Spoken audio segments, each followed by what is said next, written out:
Hello, um, John Connolly here, and talking to you from right outside Nairobi, Kenya. It's a place called Olympic Estate, and it's raining cats and dogs and goats and I don't know what else. It's like crazy raining. And it's I believe it's the 17th. And I'm here in my apartment and enjoying God's presence and quiet solitude. Reflecting on the most incredible week. Oh my goodness. Hard to put in words what the Lord has done in this last week. You can hear the rain.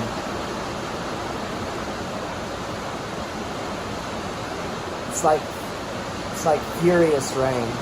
Our God is furious. He's intense. He's full of compassion and graciousness and grace and mercy. And above all, God is love. I'm learning whole new aspects of who God is. We just returned this afternoon from 6 days of a crusade. We went about 2 hours away from where I'm staying at, and I was able to link up. It was a God connection with Assembly of God Church, and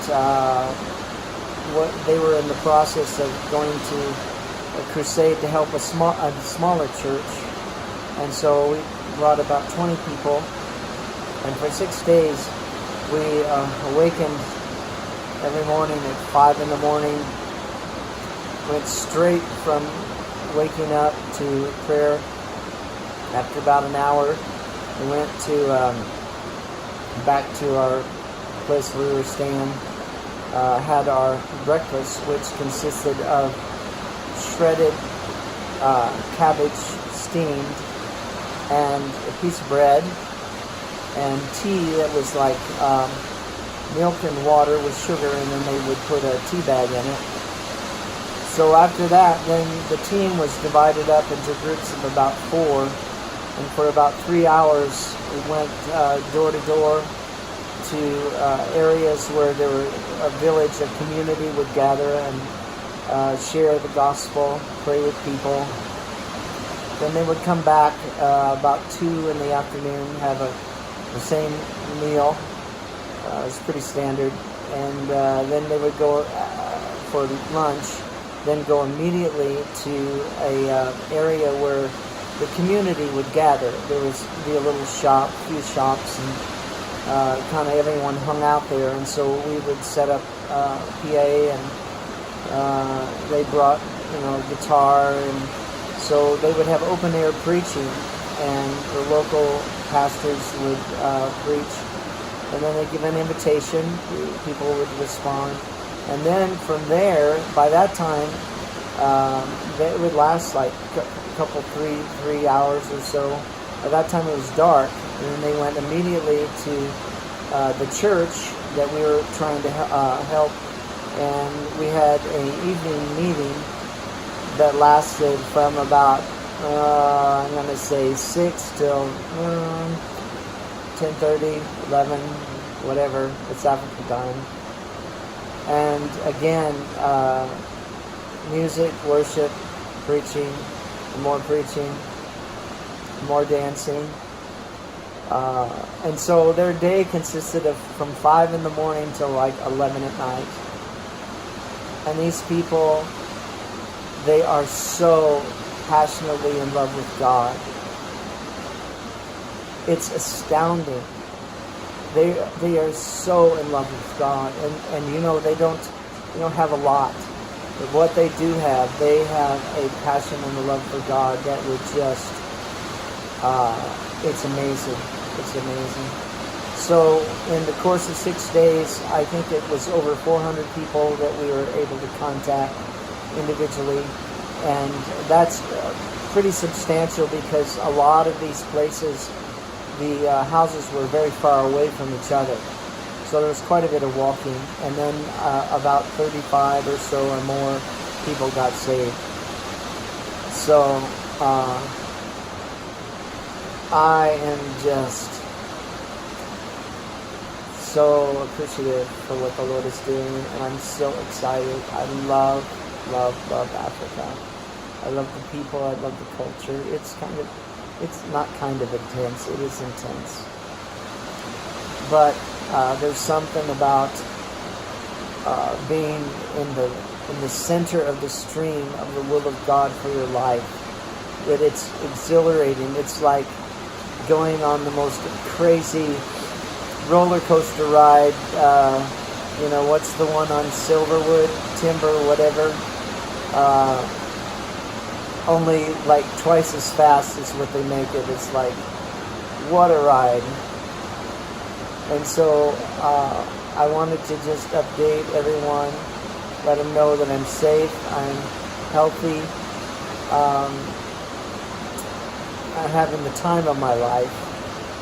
And so I want to extend a thank you so much for many people that have given and impacted my life, that have helped financially, and lots of prayer. I feel the prayer covering from my church. I appreciate you, Dan, and all the wonderful folks at Oasis. Bless you. Oh my gosh, I feel your prayers. Jim Haight, who has a birthday. Yes, bro. I love you, man. And I want to get together and play some more music with you. There have been a number of donors that have substantially helped. Let me just tell you briefly about there was a person who God moved on their heart to help a struggling school. This is one that I've mentioned in our home church in Oasis. It was Ujamaa School. 125 students and 8 teachers. They've been at school for, 8 or 9 years. And very, very poor school in the center of Kibera. No government help whatsoever. They had no electricity. They had a big water tank, but they had not been able to connect it with the city water supply. It's like $300. And so they didn't have water, no electricity. They had no windows, no doors. They didn't have textbooks because the government has put a kibosh on the ones that they have, and they have made them get new textbooks. But the problem is none of the schools can afford them, and so they don't have textbooks.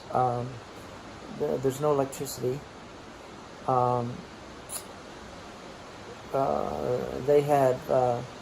They've wanted to start a feeding program for quite some time, a number of years, but because they have many children, and these children are all from the slums, and so they don't have the ability, or neither do their parents, to pay for the education. And so 8 teachers have been struggling the last 3 months with no pay, and they were getting discouraged. In fact, one teacher went to a magistrate and complained, and so the principal received a letter from the magistrate, like it'd be somebody like a court order, that he was to appear at a meeting with $100 to give to this teacher who was, distressed that she wasn't getting paid. And so I met up with this pastor. I met him 4 months ago, and so I said to him,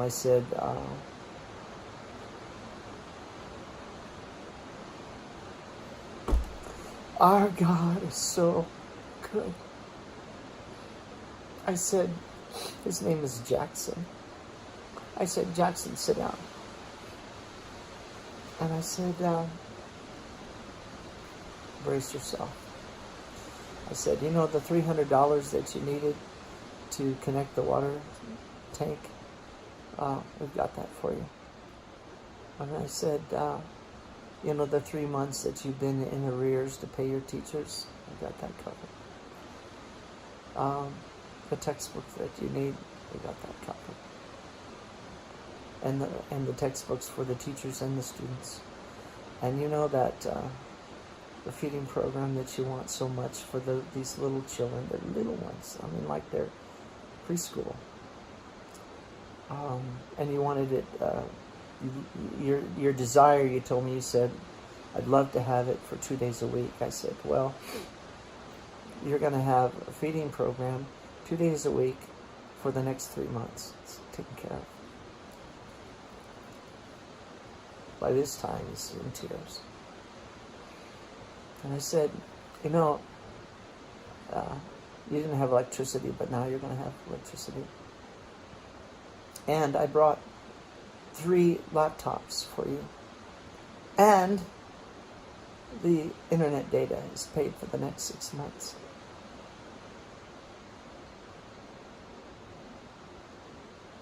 That's what God does.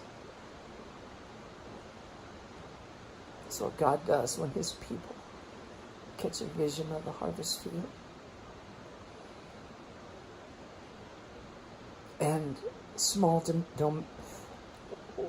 donation that may not seem to you and I where we live is very much, $20, $30, whatever. But it's huge. It makes such an incredible difference.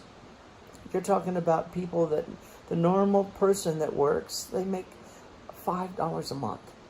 Teachers make from $5 to $7 a month on a good month. And so $60 will cover 200 people with beans and rice. Oh, yeah. So we have supplied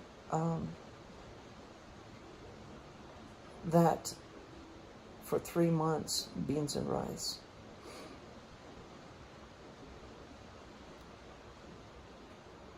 Thank you, the person that donated that. You know who you are. I love you. I love my friends and I love my pastor. Pastor Dan, keep it up. So I'm going to sign off. It's about 12 o'clock. But I'm going to keep you posted. I'm going to be posting like crazy. I've got so many videos to put up. And I want to share with you. And there's another whole church that you and I mean me also, that we can get behind and help. They're having explosive growth. This church that we went to help, they're busting at the seams. Well, it's a very poor church, and it really they could substantially need our help, but we can do great things in God if we join our hearts together.